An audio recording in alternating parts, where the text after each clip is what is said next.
मंगलम पुष्पदं आद्यो जैन धर्मोस्तु मंगलम। 24 तीर्थंकरों के चरणों में प्रणाम करते हुए परम पूज्य आचार्य गुरुवर विमल सागर जी महाराज के चरणों में प्रणाम करते हुए जिस माँ ने मुझे यहाँ तक पहुँचाया, संस्कार दिए, इस योग बनाया, उस माँ को प्रणाम करते हुए आपके समक्ष हूँ। एक छोटा सा प्रश्न है और बड़ा अच्छा प्रश्न है। मेरे मन में बहुत सारे विचार उठते हैं, कभी नैतिक होते हैं, कभी अनैतिक होते हैं। मुझे नींद भी नहीं आती। फिर ऐसा कोई उपाय दे कि विचारों से मैं मुक्त हो जाऊं।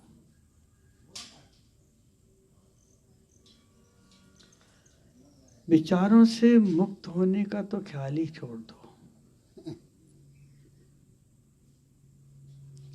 विचारों से मुक्त होने का जो ख्याल है, ये भी विचार है और तुम खुद कर रहे हो। हमें अपने मन को कैसे संभालना है, ये पूछो। विचारों से मुक्त करने के लिए तो मन को ही अलग करना पड़ेगा, और मन कभी अलग नहीं हो सकता।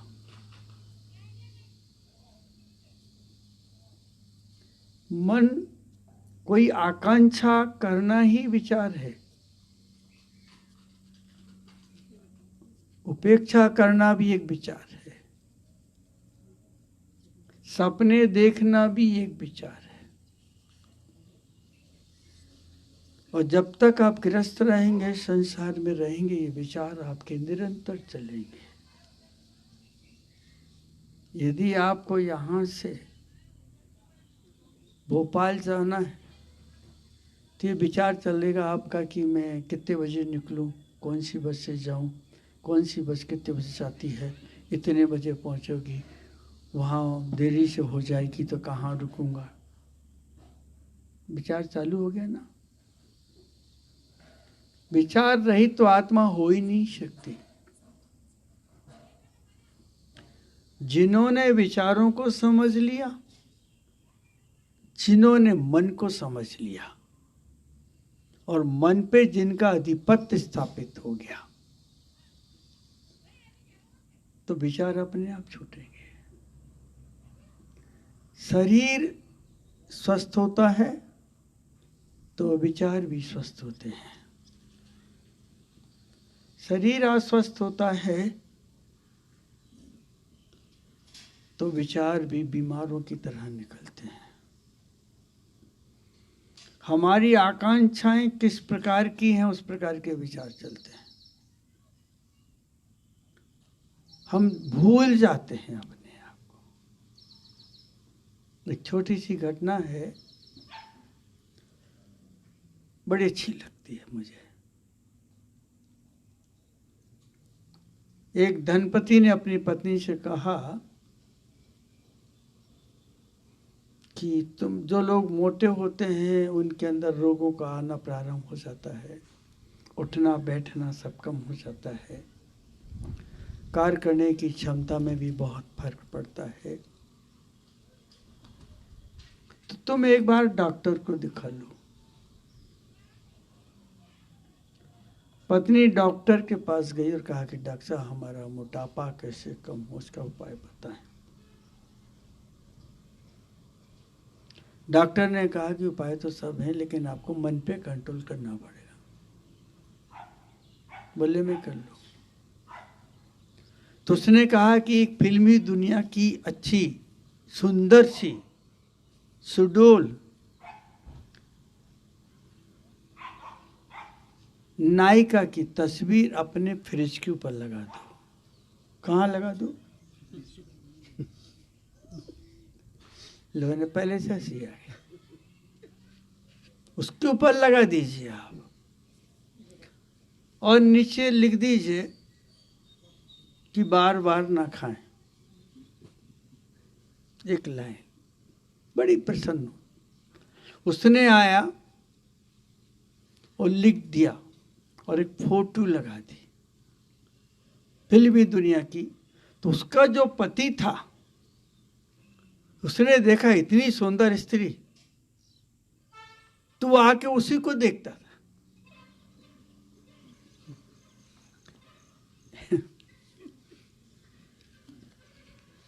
उसी को देखे। पत्नी बड़ी परेशान, बोले क्या बार बार उसे देखते हो तुम? बोले नहीं, तस्वीर देखने में क्या हर्ज है।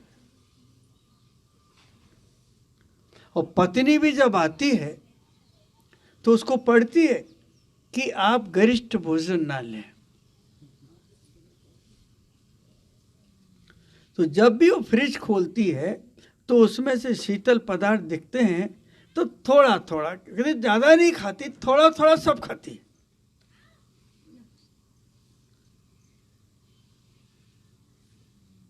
पति आता है तो वो भी देखता है कि पत्नी बहुत कम खा रही, उसका वजन भी कम हो रहा थोड़ा सा। तो बहन जी को हंसी क्यों आई है? देखा कि उसने इसका वजन भी कम हो रहा। तो पति ने सोचा कि इतनी सारी मिठाई रहती है, ये तो सड़ जाएगी, तो उसने खाना प्रारंभ कर दिया। उस पति का वजन बढ़ने लगा। एक समस्या हो गई है। और जब भी आता है वो फ्रिज की तरफ देखता है, उस नायिका की तस्वीर देखता है, देखता ही रहता है, वो फिर मिठाई खाता ही रहता है। तो पत्नी को बड़ी पीड़ा हो गई। उसने कहा ये तो मैंने मुसीबत। ठीक है, ये देख लो मुझे।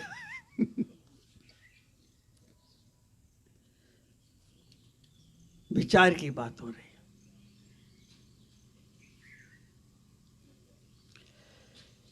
विचार चेतना के हैं और चेतना से जुड़े मन के हैं। ये हमें ध्यान रखना पड़ेगा। और जब तक हम चेतना से जुड़े हैं तो हमें ये ख्याल रखना पड़ेगा कि कौन सा विचार माइनस है, कौन सा विचार प्लस है, और किस विचार से हम ऊपर उठ सकते हैं। विचारों की क्वालिटियां बहुत है। मन तो विचार करेगा, मन के बिना नहीं रह सकता। एक छोटा सा उदाहरण, 3 लोगों ने तय किया कि आज हम लोग 1 घंटे मौन रह करके ध्यान करेंगे।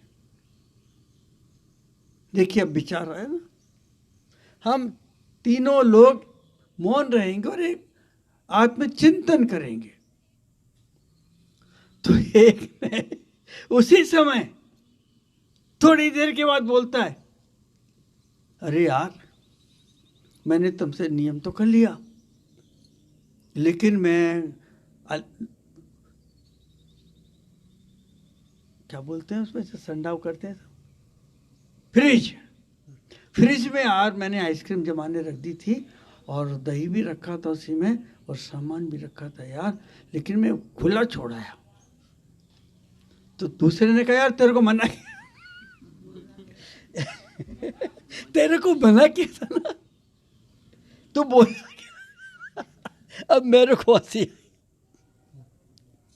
हम जितना रोकेंगे उतना फंसेंगे, हम जितना ध्यान देंगे उतना पकड़े जाएंगे, उतना गहरा बंधन हो जाएगा। हम जिस चीज पे ज्यादा ध्यान देते हैं वहीं से हमारा मन का बंधन प्रारंभ हो जाता है, हम भूल जाते हैं। यह हमारी सबसे बड़ी कमजोरियां हैं। कहते हैं कि हम बंधन से मुक्त कैसे हो जाए, और मैं लोगों से कहता हूं कि बंधन से तुम बंधे कब हो? किसने तुम्हें बंधन से बांधा? कौन बांधने आया था? कौन ने बांधा तुम्हें? ना कोई रस्सी है, ना डोरा है, ना कोई जंजीरें हैं, बंधे कहाँ हो। किसने मजबूर किया तुम्हें? तुम्हारी आकांक्षा ने, तुम्हारी डिजायर ने, तुम्हारी इच्छाओं ने तुम्हें दबोच लिया। तुम स्वयं अपनी आत्मा के लिए बंधन हो। तुम्हारे विचार बंधन है, तुम्हारी इच्छाएं बंधन है, तुम्हारी अभिलाषाएं बंधन है, तुम्हारे स्वप्न बंधन है। जितना तुम दूसरी वस्तुओं को देखने खड़े होते उतने ही बंधन है। किसी के कपड़े देखते हो तो वहाँ एक बंधन होता है, बोले इस प्रकार की मैं भी चलाऊंगा। किसी की बिल्डिंग देखते हैं, कभी पैसा आएगा तो मैं भी बनूंगा, दूसरा बंधन हो जाता है। किसी की इज्जत देखते हो तो बोले मैं भी ऐसी बोलूंगा, ऐसा ही जीऊंगा, वो भी एक बंधन हो जाता है। तो बंधन तो किसी ने किया नहीं, बंधन को हमने एक्सेप्ट किया है, हमने स्वीकार किया है, और वो बंधन हमारी लाइफ के लिए हानिकारक हो गया। हमेशा एक बात कहता हूं, कोई भी कार्य करो लेकिन आदत मत डालो। अगर आप चाय पीते हैं, पी लो, लेकिन अगर कोई अब रोज चाय पियोगे तो बंधन हो जाएगा। पत्नी भी चिल्लाएगी, बच्चे भी चिल्लाएंगे, दूसरा भी चिल्लाएगा। बाहर जाओगे तो कोई यार मेरा सिर दुख रहा, चाय पी के नहीं आया, तो दूसरे का भी सिर दुखाओगे। ये किसने किया स्वीकार? मन ने। तुमने मन को कभी स्वस्थ रखने की चेष्टा ही नहीं की। तुमने कभी अपने मन को समझाने की कोशिश नहीं की। मन का संबंध जब जब इच्छाओं से होता है तब तक हमारे बंधन गहरे हो जाते हैं। हमें बंधन का कारण भी खोज लेना चाहिए। इच्छा पीछे से धक्का लगाती है, मन कहता है चिंता मत कर, तेरे को भी दिलाता हूं। इच्छा ही तो जागती है ना, तो मन बाद में कहता चिंता मत कर, मैं बुला लेता हूं। ना मन पर कंट्रोल है और ना इच्छा पे कर। अच्छा एक बात पूछता हूं, संसार का अर्थ क्या है? तुम्हारी इच्छाएं ही संसार है। संसरती थी संसारा, जो तुम्हें घुमा रही है, लालच पैदा कर रही है, वो संसार है। तो संसार का सृजन तो तुम कर रहे हो, संसार तुम्हारे पीछे नहीं है। वो संसार तुम्हें बुला भी नहीं रहा है। कौन सी मिठाई कहती है कि मुझे खा? बताइए ना। कौन सा मकान कहता है कि तू आजा, तू सबसे अच्छा, ये मकान मालिक खराब है? कौन से वस्त्र कहते हैं कि भाई साहब हमको पहन को देखो बहुत अच्छे लगेंगे? नहीं है ना। ये कौन बोल रहा है? मन बोल रहा है। ये जो तुम्हारे अंदर बोल रहा है वो तुम्हारे लिए सबसे ज्यादा खतरनाक है। कभी कभी कहते हो मुझे राजनेता बनना है। अब राजनेता बनना है तो फिर झूठ बोलना सीखो पहले, और झूठ बोलना सीखोगे तो फिर मायाचारी करना सीखो। राजनीति तो मायाचारी का अजायब घर है। सच कह रहा हूं आपसे, पूरी राजनीति मायाचारी का अजायब घर है।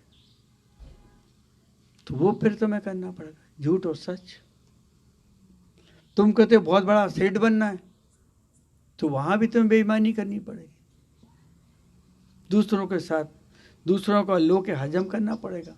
ऐसे कितने बड़े बड़े धनपति हैं जिन्होंने पैसा लेके आज तक किसी का नहीं दिया। मेरे पास कितने लोग आते हैं। मैं एक परिवार की बात बताता हूं। एक मामा ने अपने भांजे से कहा कि तेरे पास इतना पैसा है, तू अगर मुझे साल 2 साल के लिए 1-2 करोड़ पैसे दे दे तो मैं तुझे इससे दुगने करके दे दूंगा। मामा की बात थी। बहन ने भी कहा, उसकी माँ, उसने कहा तेरे पास है तो दे दे। उसने वो पैसा दे दिया। आज तक मामा करोड़पति है, लेकिन पैसा देने में खाकपति है। कौन छोड़ेगा? कैसे छोड़ेगा? हमारे मन पे हमारा कंट्रोल नहीं है, हमारी आकांक्षा पे हमारा कंट्रोल नहीं, हमारे विचारों पे हमारा कंट्रोल नहीं, और हमारी आदतों पे हमारा कंट्रोल, और हमारी अभिप्सा पे हमारा कंट्रोल नहीं। छोटी छोटी चीजों में हमारा मन आकर्षित हो जाता है। विचार अच्छे हो सकते हैं, वो तीनों जो वहां गए विचार करने के लिए, तो एक ने कहा कि मैं वहां पे छोड़ के आ गया, तो दूसरा बोलता और हाँ यार तुम कैसे छोड़ के आ गए? तो तीसरा बोलता तू बोला क्यों? क्या हुआ? तीनों ने क्या कसम खाई? फिर ऐसी हमारी जिंदगी है, हम बचना चाहते हैं और एक दूसरे को देख के फंस जाते हैं। हम अपनी जिंदगी में अपने आप से प्रश्न करें, हम अपने मन को समझने की कोशिश करें। अपनी इच्छाएं जब पैदा होती हैं भीतर से, तो उनसे खुद प्रश्न करो इससे क्या होगा? अगर हम पूरी भी कर देंगे तो क्या होगा? सपोज करो कि मन ने कहा कि कुल्फी खाना है, तो उससे पूछो कि कितनी देर तक रोकोगे? उसका स्वाद कब तक रहेगा? क्या तुम्हारी कुल्फी खाने से मन जिंदगी भर के लिए भर जाएगा? पूछो। इस तरफ आ जाओ, पीछे क्यों बैठ रहे हो? हमें गर्दन घुमानी पड़ेगी, हाँ एक्सीलेटिंग करना पड़ेगी।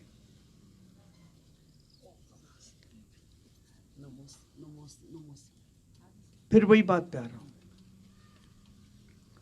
एक मकान का निर्माण है और एक निर्वाण है। मकान का बनाना कितना कठिन है, कितना समय लगता है, कितना समय देना पड़ता है, कितना मटेरियल एकत्र करना पड़ता है, और फिर धीरे धीरे आपने सोचा कि मैं 1 लाख में बना लूंगा, फिर 1.5 हो गया, फिर 1.5 में कहता है कि ये चीज़ यो बन जाए तो 2 लाख हो गया, फिर कहता है कि इसमें एसी लगा ली तो 2.5 लाख हो गया, फिर कहते हैं कि इसमें ऐसा ऐसा कर लें, बातायन पुलित कर लें, पूरा का पूरा 5 लाख हो गया। फिर कहता है कि उसके घर में देखा झूमर लगाने की, झूमर लगा लें। बड़ा तो आपने मन पे कंट्रोल किया कहाँ? वो बजट आपके पास नहीं है, आपने पैसा उधार ले लिया, वो ब्याज आपके ऊपर चढ़ गया। अब उस गली से निकलना बंद कर दिया, उससे बातें करना बंद कर दिया, उनसे रिश्ते तोड़ना बंद कर दिया। किया किसने? मन ने। क्योंकि मन की इच्छाओं के ऊपर हमने कभी भी कंट्रोल करने की कोशिश नहीं की। छोटी सी है जिंदगी है, पता नहीं पानी के बुलबुले की तरह है, कभी भी जरा में फूट सकता है। फुग्गी की तरह है, जरा सी कोई भी सुई की नोक चुबा देगा तो समाप्त हो जाएंगे। इस छोटी सी जिंदगी के अंदर जो हम शाश्वत को लेके पैदा हुए, वो जो स्थायी है, जो विनाशक नहीं है, जो खंडित नहीं होता, चेतना कभी खंडित नहीं होती, ध्यान रखिएगा। कर्म टूटेंगे, आएंगे और जाएंगे, शरीर मिलेगा और आएगा जाएंगे, वस्तुएं आएंगी और जाएंगी, लेकिन कभी भी आत्मा का खंडन नहीं होता, खंडित नहीं होती, वो बढ़ती नहीं है। तुम शाश्वत की संपदा लेकर के भिखारी की तरह बैठे हो। 3 लोक का नाथ तुम्हारी चेतना के अंदर बैठा है और फिर भी भिखारी बन के घूम रहे हो। क्यों? क्योंकि इच्छाओं ने तुम्हें गुमराह कर दिया। किसने किया? आकांक्षाओं ने, अभिप्साओं ने। तो आप चिंतन करें, मनन करें, तो आप इच्छाओं को रोक सकते हैं। अपनी हैसियत देखें, आत्मा का स्वरूप देखें, अपने स्वभाव को समझें और जिस दिन आत्मा के स्वभाव को समझ लोगे, आत्मा का स्वभाव तो अपने में रमण करने का है और मन का स्वभाव दूसरों को बेवकूफ बनाने का है। आ रहा समझ में? आत्मा का स्वभाव तो स्वयं में रमण करने का है और मन का स्वभाव इस संसार को समेटने का है। और गलत दोस्ती हो गई। तुम्हारे दुकान का जो मुनीम है ना, वो चालाक है, मन की तरह है। वो सेठ को भी गुमराह करता है और सबको गुमराह करता है और सबसे पैसे खाता है।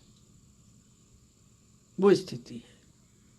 तो आप ज्यादा कुछ मत करो, थोड़ा सा ध्यान, 1 मिनट का, 1 मिनट का। आज दिन भर में क्या किया, अच्छा क्या सोचा, पॉजिटिव कौन सा, आत्मा के स्वस्थता के बारे में क्या सोचा, आज हमने अपने उत्थान के बारे में क्या सोचा, हमने चेतना के बारे में क्या सोचा, हमने अपने परमात्मा के बारे में क्या सोचा। अरे तुम मंदिर में बैठ कर के दुकान की चर्चा करते हो और दुकान में बैठते हो तो यार मंदिर नहीं जा पाया, क्या बताऊं, क्या यार आदमी हो तुम। मंदिर में जाते हो तो दुकान की चर्चा करते हो और दुकान में बैठते हो तो, प्लीज बोलिए ना, मैं धर्मात्मा बनते हो दुकान में बैठ के। अरे यार आज मेरा मंदिर चुक गया। अरे चौकाया किसने? और मंदिर में जाके बोलता, अरे यार बहुत दिनों के बाद देख मिले हो और सुनाइए ना क्या चल रहा है, वो बेटी की शादी हुई क्यों नहीं, उसके लड़के का ऐसा हुआ कि नहीं, उसकी बहू अच्छी नहीं है, उसकी सास अच्छी, वाह कितनी अच्छी जगह बैठे आप लोग। मंदिर में संसार ला लिया, हाँ, और दुकान में बैठे धर्म की चर्चा। वाह, जहां जो स्थल था वो स्थल आपने पवित्र नहीं समझा और उसका उपयोग भी नहीं किया। तो आप अपने आप को संभालने की कोशिश करें। थोड़ी सी बातें की, आज रात के सोने के पहले थोड़ा चिंतन और मनन करना, देखें क्या स्वाद मिलता है और क्या सार निकलता है। ओम नमः। बोले गणाचार्य गुरुदेव पुष्पदंत सागर जी महाराज की जय।